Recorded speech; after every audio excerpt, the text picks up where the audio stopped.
आशुतोष मिश्रा हमारे साथ हमारे सहयोगी इस वक्त जुड़ चुके हैं रेलवे स्टेशन के बाहर, वो इस वक्त मौजूद हैं। आशुतोष, आप क्या तस्वीर देख पा रहे हैं, जरा बताइए वहां पर क्या हालात हैं, क्योंकि प्राथमिकता यही है कि वहां भीड़ न जुटे और जो आम लोग जो वहां सफर करने के लिए निकलते हैं वो सुचारू रूप से हो पाए, ट्रेन किसी तरीके से बाधित ना हो। हालात क्या है पहले बताइए।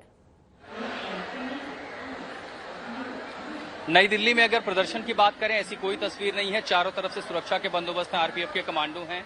जिस तरह की प्रदर्शन की तस्वीरें हमने बिहार और उत्तर प्रदेश दूसरी जो इलाकों पर देखी थी, वैसा कुछ नहीं है। लेकिन उसी विरोध प्रदर्शन के चलते ट्रेनें रद्द हुई हैं, और जब ऐसा कुछ होता है तब दूसरी तस्वीर आती है। ये कुछ लोग हैं, बिहार से हैं, केरल से हैं, आसाम से हैं, भुवनेश्वर से हैं, यहाँ नई दिल्ली रेलवे स्टेशन पर 2 से 3 दिनों से बैठे हुए हैं, इस इंतजार में कि एक बार उनकी ट्रेन आ जाए, वो अपने गंतव्यों को चले जाएं।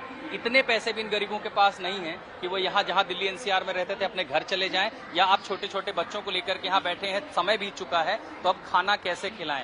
बताइए, कहाँ के रहने वाले थे, कब से इंतजार कर रहे हैं, कहाँ जाना था आपको? बिहार के रहने वाले हैं और 3 दिन से इंतजार कर रहे हैं और बिहार जाना था हमको, और यहाँ पैसा कौड़ी नहीं है और भूखा प्यासा अपना बच्चे के यहाँ लेकर बैठे हुए हैं। भाड़ा उड़ा रहता तो चले जाते कैसे भी, बाकी नहीं है। अब किस तरह जाएं, अब यही सोच रहे हैं। अग्निवीर योजना के खिलाफ प्रदर्शन इन गरीबों के लिए अग्निपथ बन गए कि अब यात्रा कैसे करें। और सिर्फ ये नहीं है, पीछे बहुत सारे ऐसे हमें लोग मिले, बंगाल जाना है, किसी को केरल जाना है। ये महिलाएं जो हैं छोटे छोटे बच्चों को लेकर के इस उमस भरी गर्मी में 2 से 3 दिन का समय बिता रहे हैं। खाने पीने की व्यवस्था नहीं है। रोज का तबका है जो मजदूरी करता है, मेहनत करता है, पेट पालता है किसी तरह। जो पैसे बचे थे वो जमा किया था ताकि किसी तरह घर चले जाएं, और अब यहाँ पर ऐसी दिक्कतें हैं कि अब इनको खाना कौन खिलाएगा। अब ये है कि जब तक अगली ट्रेन आती नहीं तब तक आप ये समझिए कि उनका जीना गुजर बसर सब कुछ यहीं रेलवे स्टेशन पर ही होने वाला है। उन अग्निवीरों के खिलाफ, जो योजना के खिलाफ प्रदर्शन कर रहे हैं वो युवा, ये भी समझना होगा कि आपके लोकतांत्रिक अधिकारों की जगह कितने लोग हैं जो उसका गलत इस्तेमाल कर रहे हैं, हिंसा में हैं। लेकिन उसकी तस्वीर ये समझिए कि आखिर इनका दोष क्या है। ये लोग यहाँ फंसे हुए हैं उसी प्रदर्शन के चलते। जब ट्रेनें रद्द की गई हैं, ये अपने गंतव्यों को नहीं जा पा रहे हैं। और अर्पिता, ये सिर्फ नई दिल्ली रेलवे स्टेशन की बात है। बहुत सारी पूरब की ओर जाने वाली ट्रेनें आनंद विहार से जाती हैं, सराय रोहिल्ला से दूसरी ट्रेनें निकलती हैं। दिल्ली के अलावा हरियाणा, पंजाब, यानी कितनी सारी ट्रेनें जो रेलवे ने लिस्ट दी है कैंसिल की गई है। उसके चलते हजारों से भी ज्यादा की संख्या में वो लोग होंगे जिन्हें अपने गांव घर को जाना है, अपने गंतव्यों तक जाना है। हमने तस्वीर नई दिल्ली की देखी, कितना बड़ा ट्रैफिक जाम चारों लगा हुआ है, लेकिन उससे भी ज्यादा मार्मिक तस्वीर आपको रेलवे स्टेशनों पर दिखेगी, जिन्हें जहां तहां जाना है, खाने पीने की व्यवस्था नहीं है। जो पैसा बचा था वो यही धीरे धीरे खर्च हो जाएगा। आखिर अपने घर तक कैसे जाएं? ये जो तस्वीरें हैं ये भी सोचने की जरूरत है, ये भी विचलित करती हैं कि आखिर इनका क्या होगा, इनका क्या कसूर है।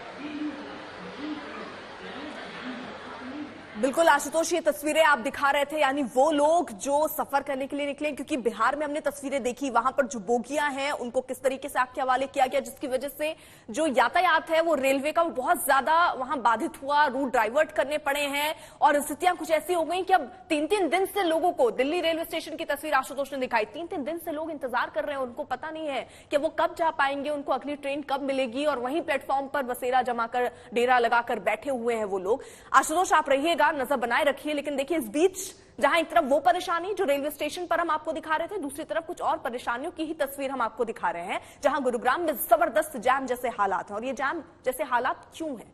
ये इसलिए है क्योंकि वहां जो गाड़ियां आ रही हैं उनकी चेकिंग हो रही है, यानी जो भी दिल्ली में एंटर कर रहा है उन गाड़ियों की पूरी चेकिंग हो रही है कि कहीं प्रदर्शनकारी तो नहीं एंटर कर रहे हैं दिल्ली में, क्योंकि जंतर मंतर में भी प्रदर्शन करने के लिए केवल 1000 लोगों को ही एंट्री दी गई है। वहां पर इजाजत मिली है कि आप 1000 लोग वहां प्रदर्शन कर सकते हैं।